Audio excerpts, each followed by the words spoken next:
This is Boadu TV. Truth and integrity.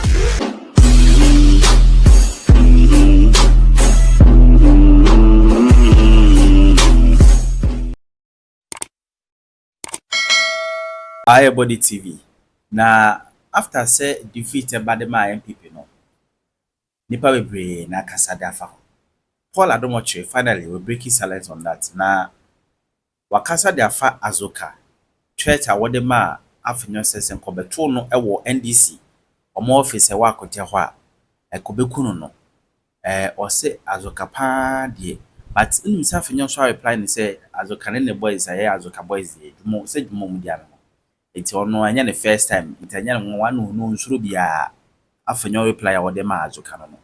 Paul Adom Otchere akasa da fa Chief Justice ye pamono no nso no se Paul na otia se ya suspend no ene eno so wakasa e de afa Chief Justice ya pam no ho afi election course so e wa akotia no wafa ye resource no candidate a ompese mugina e de ma NPP amanyoko no nso no wakasa e de afa mo candidate akompreko Japan no ne omamokeka ho no na yeti Paul Adom Otchere. This is Chief Azoka, and this is the indefatigable Alexander Afenyo-Markin, one of the best leaders of parliament yet to see, but one of the shining stars almost punching at the Hall of Fame of minority leadership in parliament, Alexander Afenyo-Markin. Now, what happened in Akwetia today, according to the reports, is that Alexander Markin was doing his rounds with his people. It is said that he went around the NDC office. I'm not sure what he went to do there, but that's very normal. I've been to a by-election before in Kumeu, and I've been to another one in Asin North.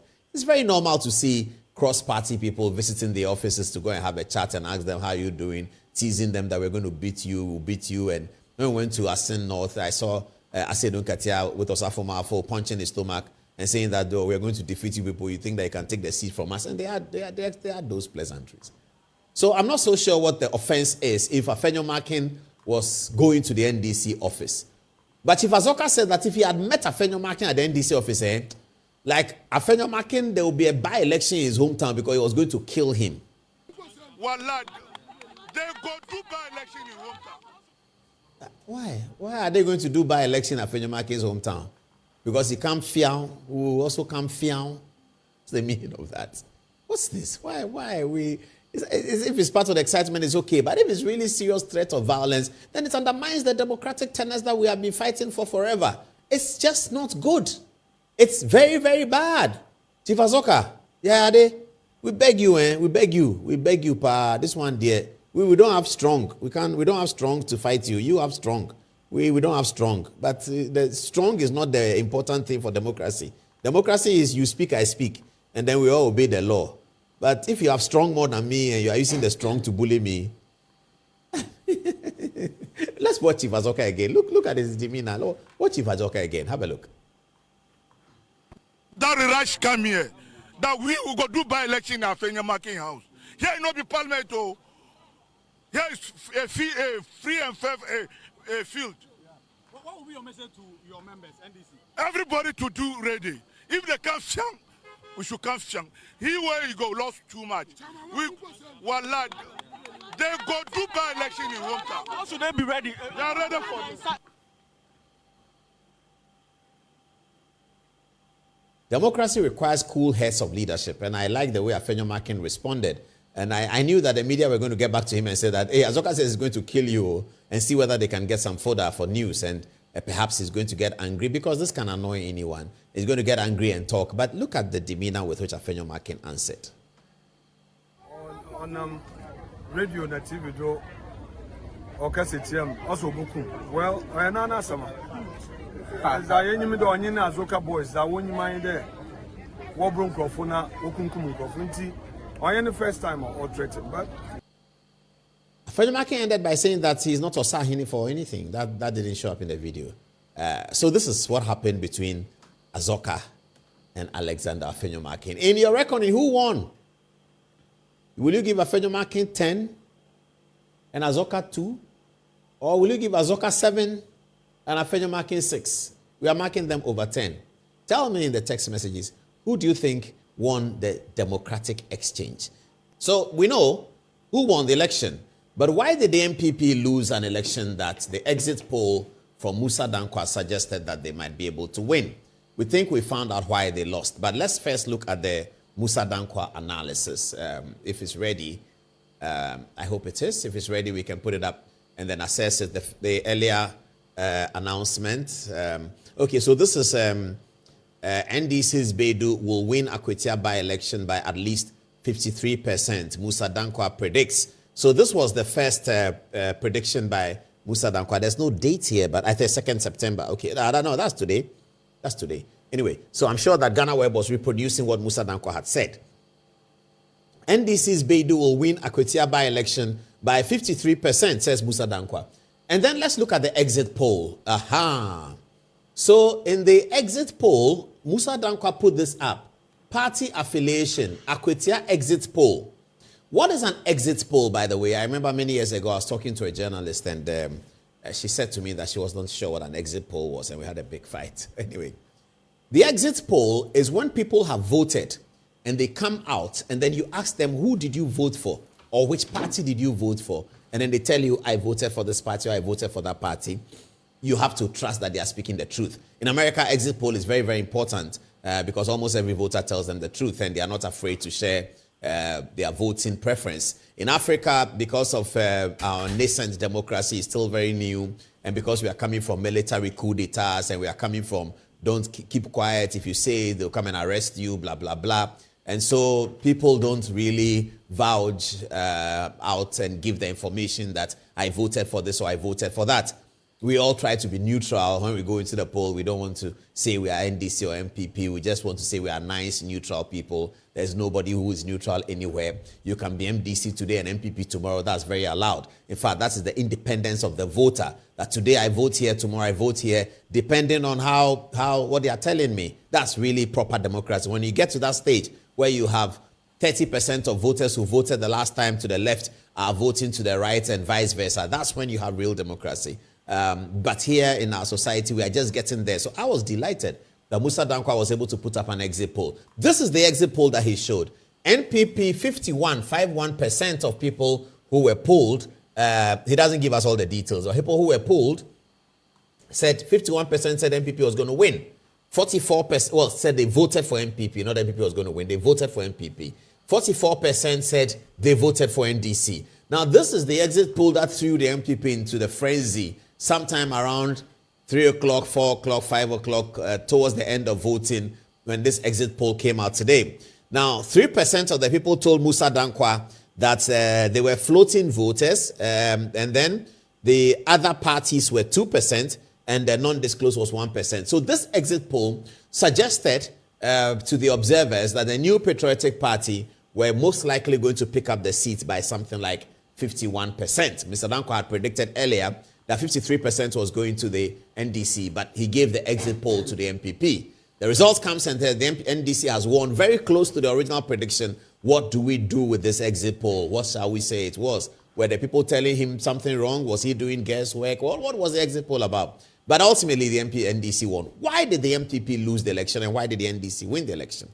The first red flag for the NDC was that they had put back the exit poll. The first red flag for the NDC was that they had changed the candidate who had developed bad blood with the original guy. And so there was going to be a lot of bad blood amongst them. And so in fact, there were videos where people had threatened that they would vote for NPP because their candidate had been sidestepped in this primaries that had been done. And the lawyer for the former candidate had been elected. I think his name is Bediakon. He's the one who eventually won. He had been elected. So there was a bit of bad blood. So it was expected that the MPP will take advantage. By the way, Ben Efson, maybe they'll find it for us. Ben Efson also predicted that the NDC were likely to win the election. Ben Efson, the age-old pollster, Ben Efson, he predicted the NDC were likely to win the election. Anyway, so it was thought in Akwetia that because of this division, you're going to have a situation where the MPP can take advantage of. But it would appear that this came at a bad time for the MPP. Let me have the candidates again. Because the MPP is in a frenzy, very busy to elect a candidate to lead the party, and there's a lot of connotations within that process. So who is going to be party chairman depends on who wins the presidential elections in January. Who is going to be general secretary depends on who wins the presidential elections in January. Who and whom are going to form the national executive of the NPP depends on who wins the elections in January. Who is going to be regional chairman depends on who wins the elections in January. So almost everything in NPP depends on who wins the elections in January. I spoke to one of the important candidates here, and he told me, I asked him that what's happening in Akwetia, and he said, I don't know. Nobody is telling me anything. Nobody has said we should come. Nobody. That's what he was telling me. And so I reckon from that time, I spoke to a few journalists, and they don't want me to mention their name, but I can. I always have this conversation with journalists. I called, I said, what are you picking up? What are we getting here? And it was beginning to look like when Kennedy Japan decides to go to Akwetia, Bawumia people don't really want to be seen with him campaigning. When Dr. Bawumia goes to Akwetia, Kennedy Japan people don't really want to be seen with him campaigning. It's not anybody's fault. That's the nature of politics. The election has come at a time when they are in the frenzy for their primaries. They had just submitted their forms last week, and now they are going into the event. You are presidential candidates, you go there, you are spending money on what basis? Are you spending money that the delegates of Akwetia should vote for you in January? Are the delegates outside Akwetia more important than the delegates in Akwetia, given that the addition of the seat to the MPP might not do much? You know, and I'll give you another reason why the NDC needed to win this. I'll tell you. That's coming. So that's really happened. And as I was watching the campaign, and I had people in Akwetia when it was a Friday, and I asked them to check. I was watching the campaign, it was beginning to look like that. Kwabene Japan, for instance, didn't find his way there at all because he's going to make a calculation. So I go to Akwetia, a seat that doesn't add, doesn't subtract. And I go and spend money with delegates, and then they vote for the MPP candidate. Will they necessarily vote for me at the presidential primaries in 31 January? They might not. So he looks at it and says, Charlie, look, it's Akwetia matter. Let it slip. Now, the leadership of the party, who are now in the leadership, that is Henry Nana Boakye, very hardworking. Justin Kodua, very hardworking. Chairman Bute is representing the chairman. In fact, the chairman is not opposed.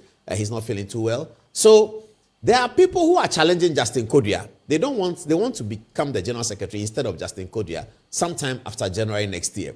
They are not going to marshal their support and join a campaign that Justin Kodua, in his capacity as the incumbent general secretary, is running, so that the seat is won. Kodua looks good, and then he probably picks up an edge as a result of Akwetia over the other person who wants to be general secretary. So all of these underlying factors were big in the MPP campaign. It was so the MPP could not gather themselves together to take advantage of the division in the NDC.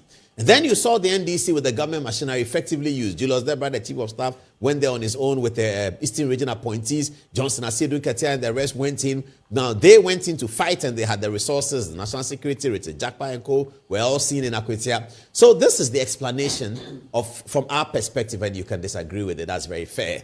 From our perspective, that's what it looks like, but you can think about it and see. So Brian Achampong goes to Akwetia, and he's in two minds. Should I go and spend 100,000 cedis in Akwetia? How will that 100,000 cedis inure to my benefit in January? Is it money thrown away? Maybe yes, maybe no. If we win Akwetia and the guy comes to parliament and we are 88, so what has happened? So this was a problem. And so I believe that this came at a bad time for the MPP, and no leadership at the top. The national leadership is on one leg because some of them are running again, some are not running again. This looks like it's their cup of tea. I'm running against them. I don't want to participate in this. I don't have to fit into this. All of those analyses are very, very important. So you saw that presidential candidate Kwabene Japan did not even go there.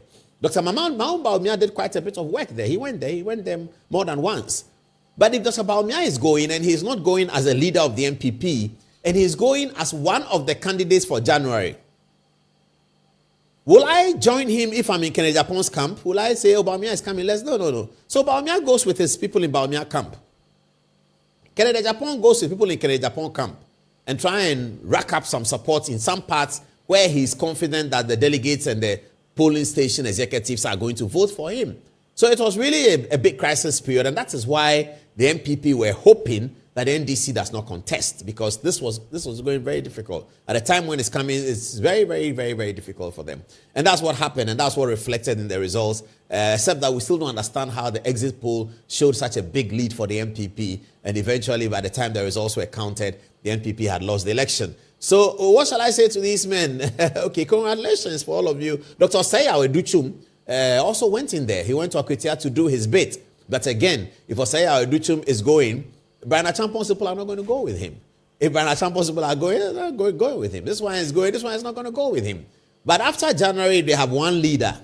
And there's a timetable for national officers. National officers are elected. And they have formed one unit together. It is only then that we can test the formidability of the NPP, whether they've risen up from the doldrums of the 41% or whether they are going even further down. There's more time to look at that. Now, why was the NDC so interested? So somebody will say that the NDC already has 2/3 majority. Why were they so interested in Akwetia? I'll tell you a secret. There could be another by-election pending in Asante Achim. I don't know whether it's north or south. Asante Achim. The seat was won by an independent candidate who massively defeated Andy Apiakubi, massively, and won. It may well be that there could be a by-election, not because he has passed. No, far from that. No, he's not passing, and he's a young man. He's not passing by the grace of God. But there are some legal matters, some of it extra jurisdiction, that may occasion that kind of situation. So if the NDC does not win Akwetia, and they lose Akwetia to the NPP, it means that the NDC has, now this independent candidate I'm talking about currently sits with the NDC. So it means that the NDC has 2/3 exactly. 2/3 exactly. If they don't win Akwetia. Asante Achim North is more difficult for the NDC to win than to win Akwetia. Akwetia is easier for the NDC to win than that Asante Achim one. So if the NDC does not win Akwetia, does not contest in Akwetia and win as they have done now, so that they have 2/3 plus 1, and they remain at 2/3 exactly, and the Asante Achim by-election occurs, and there is the NPP win it, Asante Achim is currently is an independent candidate, the NPP independent of course, but it's an independent candidate. But if the NPP have a candidate that wins it, and the person comes as NPP, then NDC were going to be short of the 2/3 by 1. So they will no longer have the absolute 2/3. That may be the reason why the NDC thought that in spite of all the moral considerations, you can call them whatever name you want, they are going to Akwetia to deal with it. That's what happened. And then we can come to all the constitutionalists who are talking about there should be no by-election. There shouldn't be a by-election. Competitive by-election when somebody dies some say within the first 2 years, some say throughout the 4 year, some say within the first year. I think that there will be occasion enough for us to discuss some of these matters. But okay, so is that where's the actual results? Do they have the final results? If they have it, they'll send to me. But the final results from Akwetia is that the National Democratic Congress candidate, his name is Bediako Bernard. He pulled 16,896 votes. Currently, we are talking about 110 polling stations out of 119 polling stations. So with 110 polling stations counted, with what will be left then of 119, maybe 9 polling stations left, the NPP's Kwame Asumedu has 13,767, whilst the NDC's Bernard Bediako has 16,896 votes. Now, the 9 polling stations left will not matter because if you add all the total number of registered voters in the 9 polling stations, it does not. It's not bigger than the difference in the 2 candidates. That is to say that if you add all the 9 polling stations to Kwame Asumedu, he still does not assail the lead of Bernard Bediako. So, congratulations to Bernard Bediako. He is the elected Member of Parliament for Akwetia, and that's 1 more seat for the already humongous National Democratic Congress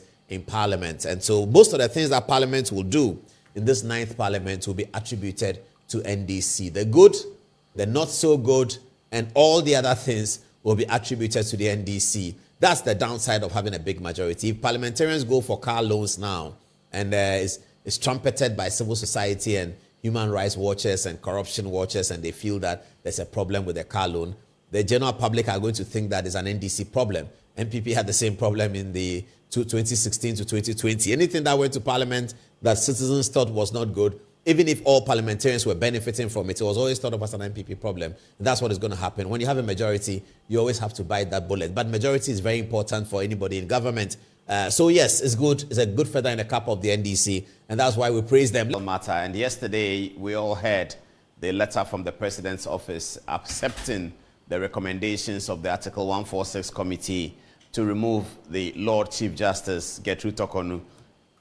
Said that she's no longer Chief Justice. We're going to take just a few minutes of your time to do the historical analysis of all of these things and then tell you what happened, a few things that we know, and just to set the conversation in perspective. I know that this conversation, now that Akwatia by-election is over, has been won by the NDC, this conversation is going to pick up steam again from tomorrow up until the weekend. Is going to be a big conversation for all the weekend stories. So for young people who watch us, we just want to set the perspective for you.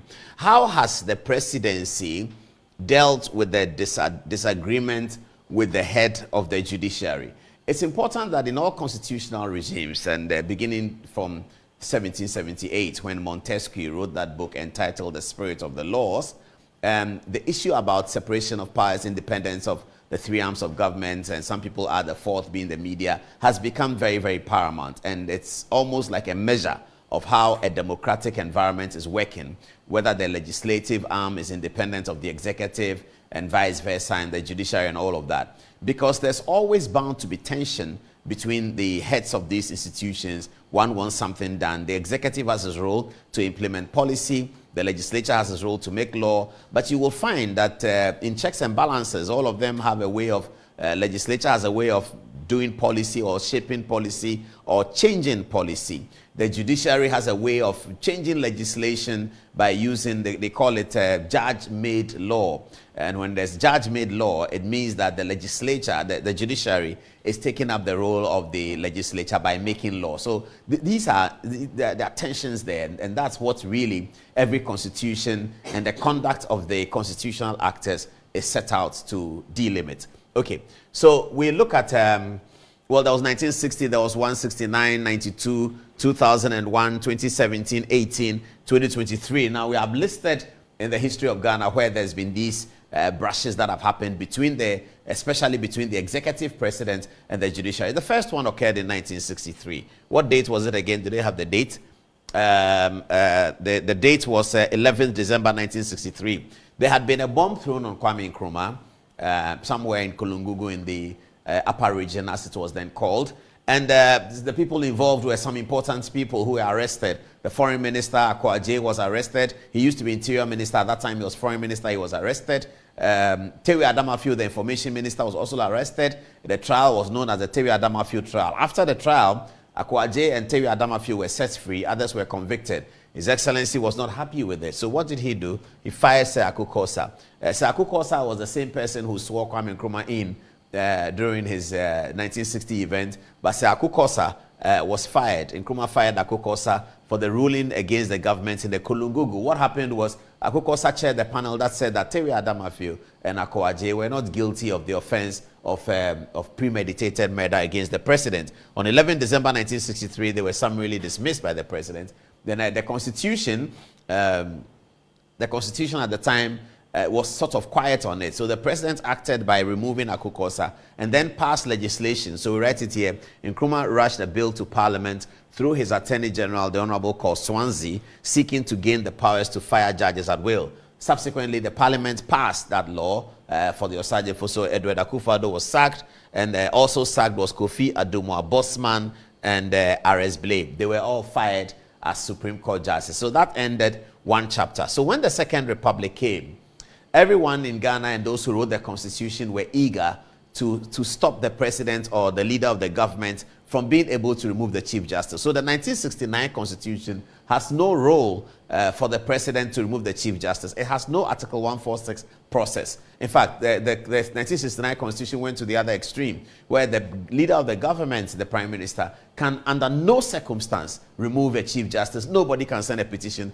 That window was completely closed as to whether somebody can send a petition for the removal of the Chief Justice. Given the history that the First Republic came from, the good people of Ghana at the time decided that no, they don't want that. So the only thing that Buzia could do when, of course, the brushes always happen, Buzia was concerned about a ruling of the Supreme Court. What was it about?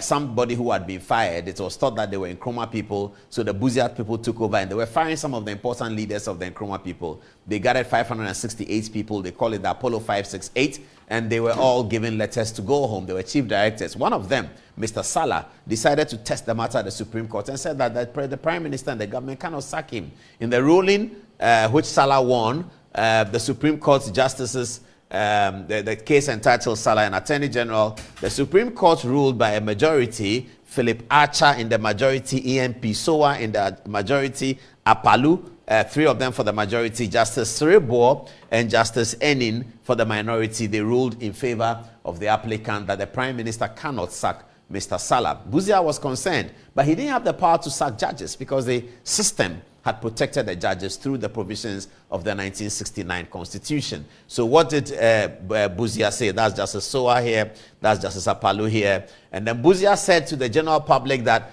no court can enforce any decision that seeks to compel the government to employ or re-employ anyone. That will be a futile exercise, and I wish to make that perfectly clear. 18th April 1970 is when Prime Minister Buzia made the statement. Buzia did not have the power to fire the judges, but perhaps if he did, maybe he would have fired somebody, because these things get to high pitch. But it is important that the system works in a way that stops the politicians who can get emotional about some of these things and stops them quite nicely. So that was the experience over there in the Second Republic. Now, let's come to the 1992 Constitution. Suffice it to say, though, that the 1979 Constitution had a provision like Article 146. I think it was Article 125 or something like that. It's in the 1979 Constitution. You can Google and check. Article 124, they are being corrected. It's Article 124 of the 1979 Constitution had a provision very similar to Article 146 that we have today. It allowed the impeachment process, but it was to be guided very, very carefully and used only sparingly in the extreme situations. But enter 1992, where we have an Article 146 process that could herald the removal of a Supreme Court judge or a Chief Justice.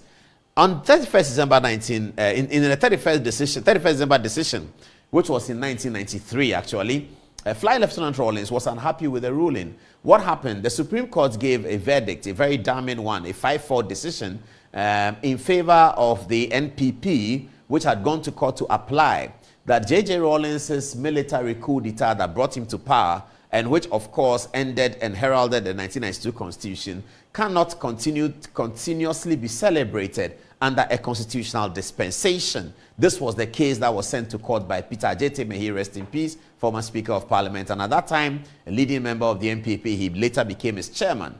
Peter Adjete was successful in the court by a 5-4 decision against the Attorney General that Fly Lieutenant Rawlings' beloved day of his most beloved day in his life as a politician, the day of 31st December, which had been celebrated for 11 years as a holiday, can no longer be celebrated as a holiday. J.J. Rawlings did not take kindly to that, and he had something to say. But you know, that J.J. Rawlings, under the 1992 Constitution, was also precluded from issuing instructions to remove a Chief Justice or to sack a judge. Otherwise, perhaps, he would have sacked Justice N.Y.B. Adade, who marshaled the majority opinion, and we know the story behind that. If you read my book, there's a big story behind that, what happened.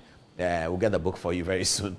Justice Adade would have been fired by Mr. Rawlings if indeed Mr. Rawlings had the power to do so. But the 1992 Constitution did not allow the president to do so, except by an Article 146 process. Mr. Rawlings was not interested in pursuing an Article 146 process. Nobody sent a petition, and so Adade was not sacked. But JJ was very upset about it. Now, this is the majority in the ruling. Adade led the majority opinion. GRM Francois was there. Justice Amoasechi, Justice Akins, and Justice Efron Benjamin, who actually turned the day in favor of the majority opinion on that day. The dissenting opinion was from the Chief Justice Philip Archer, Justice Aban, later a Chief Justice, Justice Joyce Bamford Addo, later a Speaker of Parliament, and Justice Ampere, may he rest in peace. They were the dissenting opinion in the famous matter of 31st. So that now we are in the Fourth Republic. Let's move to more interesting ones. In 2001 and 2002, there was another matter. John Agyekum Kufuor had just become president The MPP had campaigned in the 2000 election on corruption, as all opposition parties these days do, isn't it? So they had campaigned on corruption, and it was now said that the courts were slow. You know, the way the courts handled the matters, the base of the MPP were not happy with the Kufuor administration, and so Justice Redu, who was the Chief Justice at the time, came up with a policy that they should have fast-track high courts, where systems will move faster than in the regular courts, and this is where all the criminal prosecution will begin.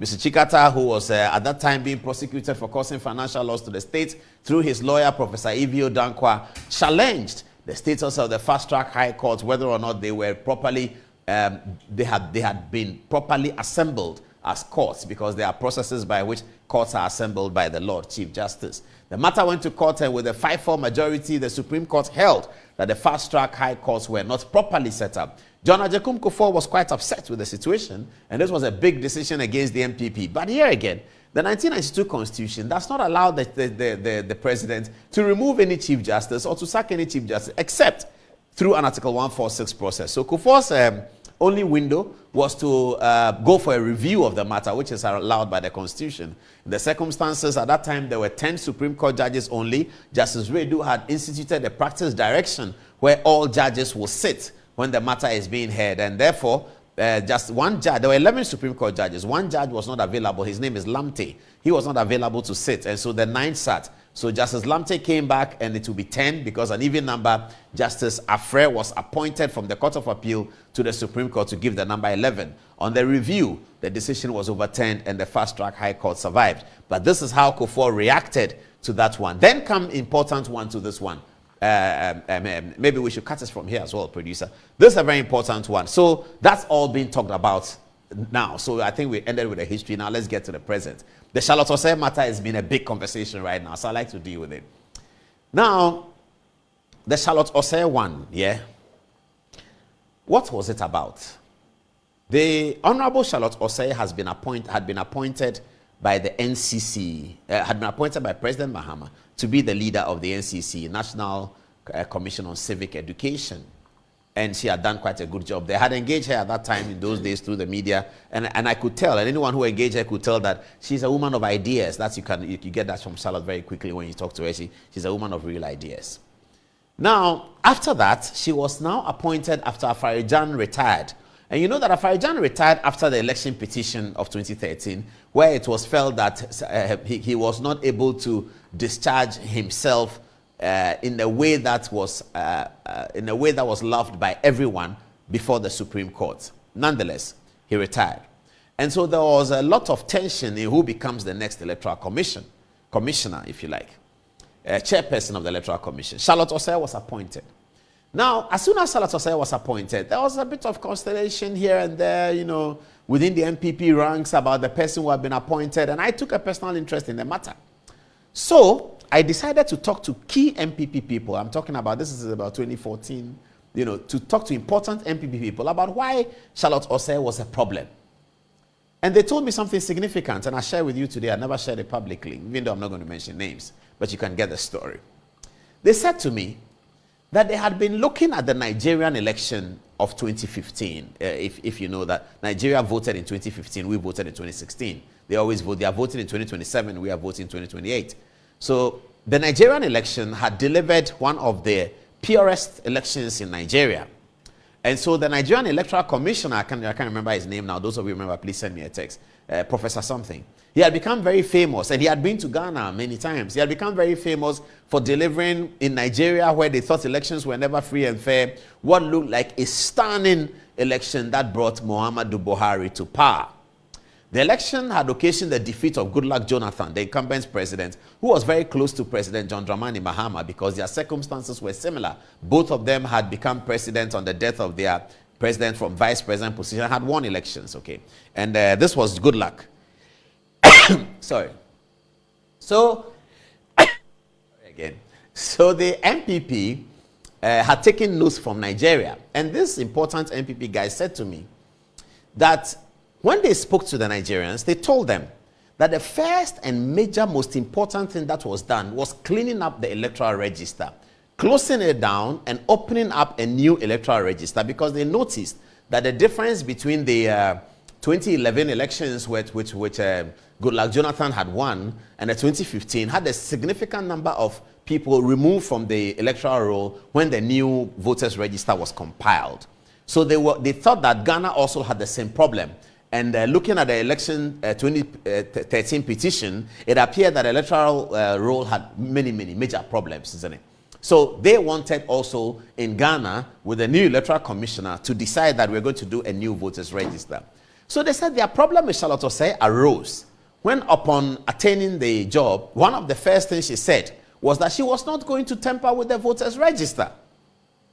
That's rubbed on the wrong side of the NPP, and that is what I was told. Then began this avalanche of criticism of Charlotte and pointing to her bias, etc., etc. So that was there. That was a big story. Now, I had occasion to myself do an editorial on Charlotte Osei when she launched something, and I was quite upset with it that the elections are coming, where she was launching a logo or a brand or something like that. Okay, after that, friends of mine and friends of hers spoke to me, and we worked together, and I went to meet with her. She was magnanimous in burying the hatchet and decided that she would grant me an interview.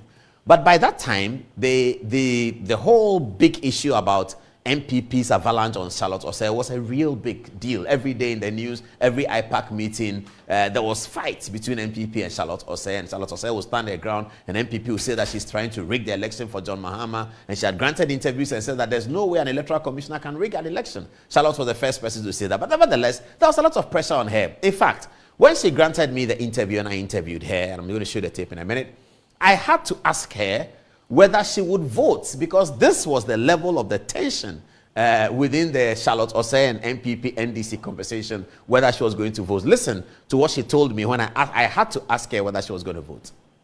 Would you vote? Would you exercise your right to vote on voting day? Because we've been talking about this symbolism of impartiality of the referee in such a tense mistrust, as you put it, kind of atmosphere. Would you vote? First, I will not be voting on election day like you. I'll be voting on the special voting. Special voting. So would you vote? No, I would not. You will not vote? No. Why? Because I don't want to. You And don't it's want to not vote? compulsory. Yeah, it's not compulsory. You don't want to vote? No. Should I vote? Yes, you should. I should vote. As a former chair of the NCC, I strongly urge you to vote. But you won't vote? It's a special privilege. But you won't vote? No, I won't. Who should I vote for? Oh, that is entirely up to you. But I would say that do not vote. Vote based on issues and based on where you want to see this country go and who you think can take this country to where you want this country to go. That's interesting. Have you voted? That was how important it was. I mean, it was such that we needed to ask Charlotte Osei whether you're going to vote and whether you're not going to vote. Okay, so in the end, she conducted the elections of 2016, and Nana Addo Dankwa Akufo-Addo was victorious, and Charlotte Osei graciously announced the results in favor of Akufo-Addo. During his inaugural speech at the Independence Square, Akufo-Addo found occasion to single out Charlotte Osei for praise, and to praise also the conduct of the 2016 elections. She appeared to have delivered the elections in a sterling way, and everybody was happy with the results. Anyway, then government of NPP starts. Of course, some people come up and say that there's still a problem at the Electoral Commission. The main issue against Charlotte Osei was that the petition filed against her to the president was filed by the staff of the Electoral Commission, the leaders of the staff of the Electoral Commission, some other commissioners. In fact, you know, there are about 6 or 7 commissioners, and the Electoral Commission is a chairperson. She's almost like a primus inter pares, as they say, the first among equals. So Charlotte Osei was a chairperson, and the petition was filed by people who work closely with her and who were alleging that she had occasioned, through the work she did, procurement breaches. She had ignored this. There was clear, very bad blood between Charlotte Osei as a leader of the Electoral Commission and the 2 others who were with her. You know, so the petition was filed. Now, before then, there was a petition filed against Justice Kingsley Acquah.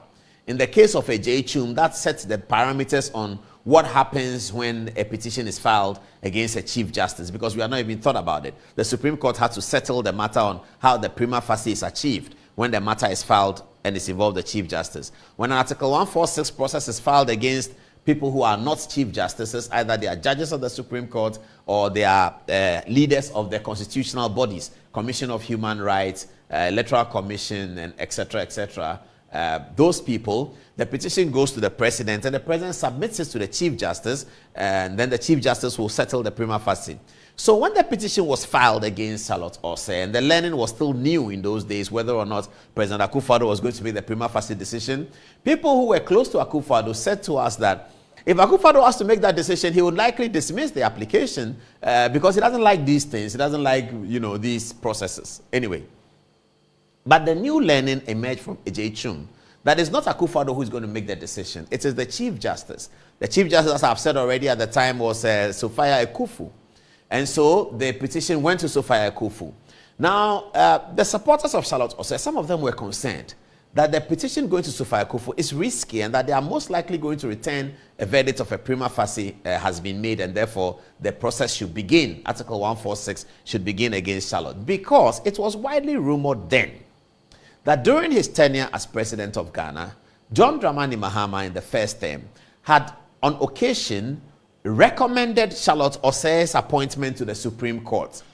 The rumor had it further that it was widely alleged that this recommendation by the president as part of a list of Supreme Court judges, which included Charlotte Osei, had offended some people at the Supreme Court. We don't know who they were, but they seemed to be very influential people within the Supreme Court's bench and arrangement, that they had been offended by the thought that Charlotte Osei's name had been added to a list of Supreme Court judges to go through the Judicial Council and then eventually to Parliament. After the hula baloo and the razzmatazz, it turned out that cool heads prevailed, but cool heads prevailed so that Charlotte Osei's name was removed from the list. So those who knew this information, those who had alleged this information, suggested that Charlotte Osei's name going back to the Supreme Court for a prima facie determination was going to be very difficult for her. I don't know the validity of that and whether it's verifiable. But anyway, this was rumors that was wide around there. Those of us news reporters, we always hear these things. So the petition went to Sophia Ekufu. Sophia Ekufu made a determination that the prima facie case has been found. And then the trial started. The people who had petitioned themselves were also impeached. As you know, the two people who had petitioned, who were staff of the Electoral Commission, commissioners of the Electoral Commission, were also impeached. But they were represented, as the trial started and we got to hear, they were represented very importantly by somebody that's surprised Charlotte Osei a little bit.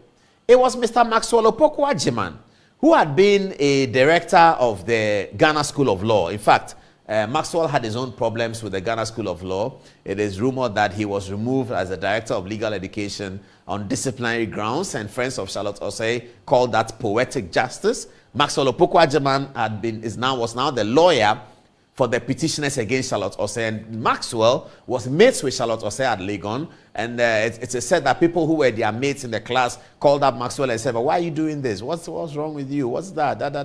This and that and that and that." Charlotte herself, I understand from friends of hers that she was very disappointed to have a Maxwell Opoku-Agyeman leading the charge against her, somebody that was her mate, blah, blah, blah.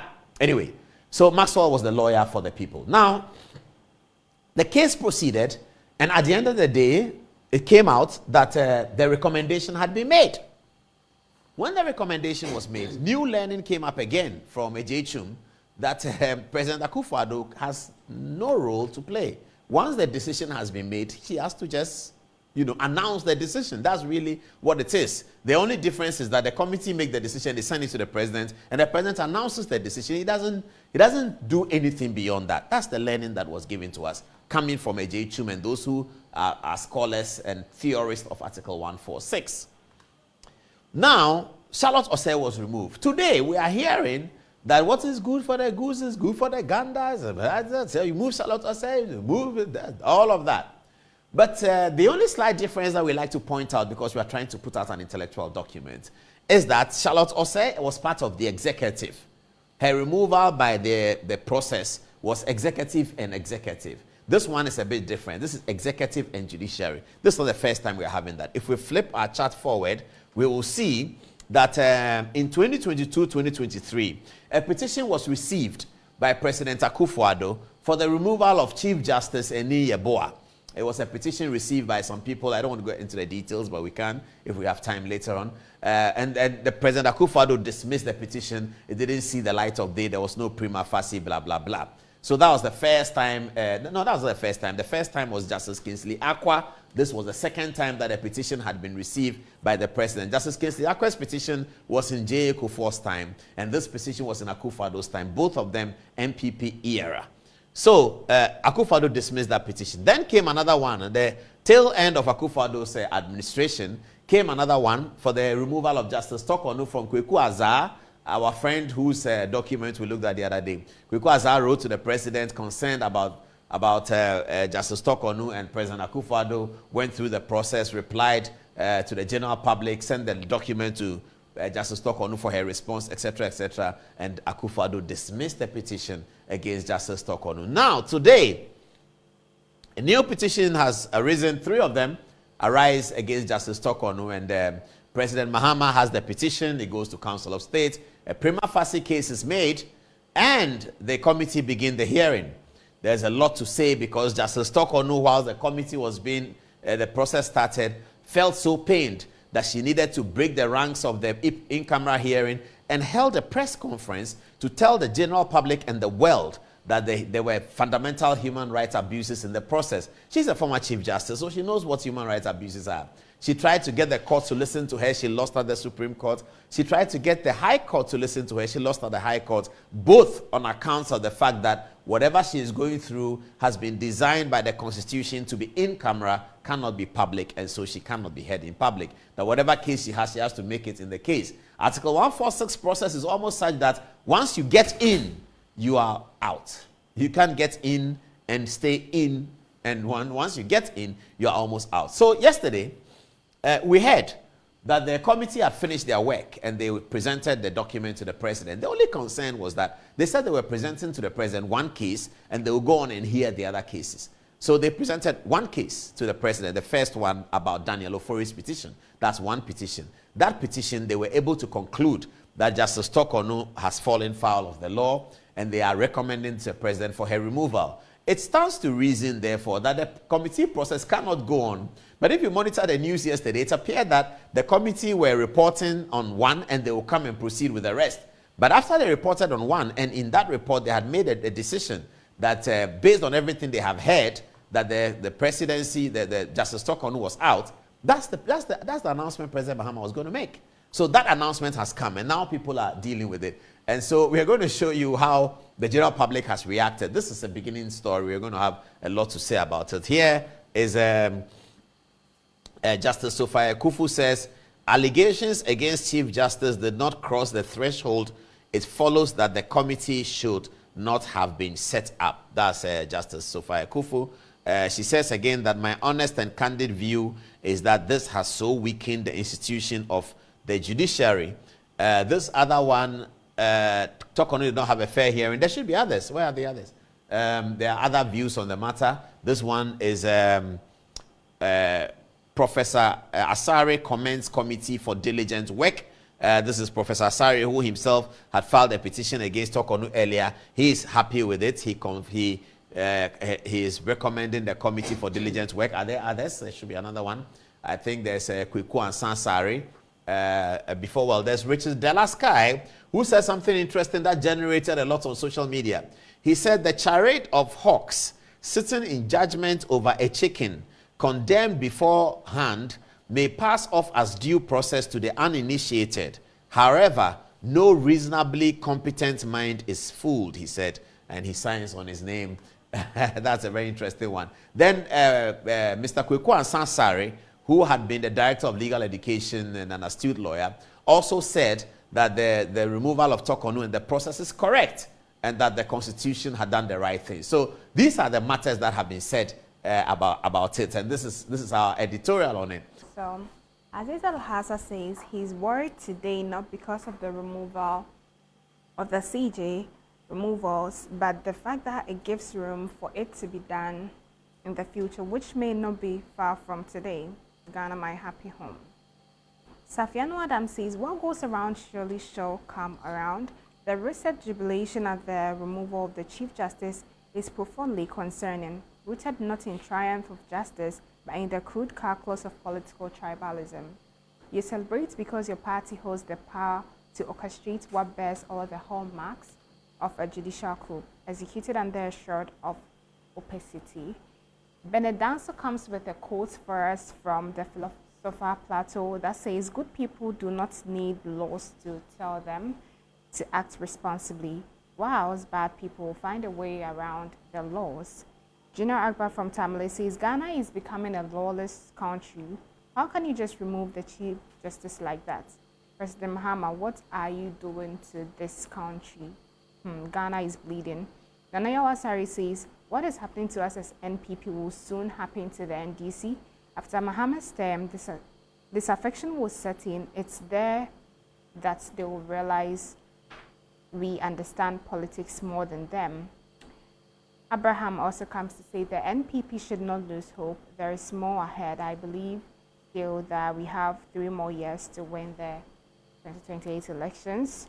Charles Osei says Mahama's removal of the Chief Justice means posterity will remain the best judge. And lastly, coming from Philip Jr., he says President Mahama's removal of the Chief Justice is very concerning. The first person to do so was Kwame Nkrumah. He removed Sir Akukosa from office in 1963.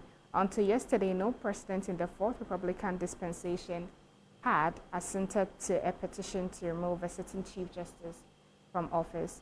A precedent has been set. The foundation of our justice system has been roughly shaken.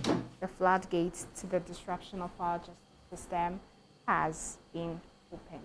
Now back to you, Paul. Okay, a few text messages here. Professor Ramsford Jampos is helping me, and so is Papa Koakwe and Akolache, and all the people are writing to me and said, the professor that you're looking for, his name is Atahiru Jega, former INEC chairman of the Federal Republic of Nigeria. Papa Ko, how are you? Very good, Professor Jampo and all the people, Akolache, who are sending me the text. Thank you very much. Some, I think Prince in London, the student leader, also sent me the same text. I've had so many of that coming through. Here's another one that says, good evening, Paul. Always enjoy your analysis on the touch screen. My name is Martin Leo Melo. No, he actually quoting Martin Leo. He says, Martin Leo Melo once said, quote, first, they came for the socialist, and I did not speak out because I was not a socialist. Then they came for the trade unionist, and I did not speak out because I was not a trade unionist. Then they came for the Jews, and I did not speak out because I was not a Jew. Then they came for me, and there was no one left to speak for me. That's Richmond. Richmond from Standard Chartered is writing that to us. Well, it's food for thought, isn't it? I think it's urging civil society that if you don't talk about some of these things, then that's a problem. Professor Kwame Sebe says that, Paul, you use the word disagreement in the title to the CJ discussion, and I'm wondering whether it is appropriate. Basically, there are no disputes between the president and the CJ. Well, okay, yes, that's a good point. That's a good point. Okay, Papako, invitation is thrown to you. Come whenever you want to come. He says he wants to come on Good Evening Ghana, so we discuss history. Okay, another one says that, Paul, you were spot on the analysis about why the MPP lost Akwetia seat. I never thought about it. It says it says we were concentrating on the 5 candidates working for themselves. It was very difficult for them to unite to work for the party. You were spot on with your analysis all the time. Another one says, Paul, why don't you use the candidates who want to play the montage? Why are you using John Dramani Mahama to play the montage? Is it a deliberate ploy by you guys in the MPP to pretend that John Mahama is not going anywhere? Blah, blah, blah. Oh, no, I'm not sure about that. We just played John Mahama's montage.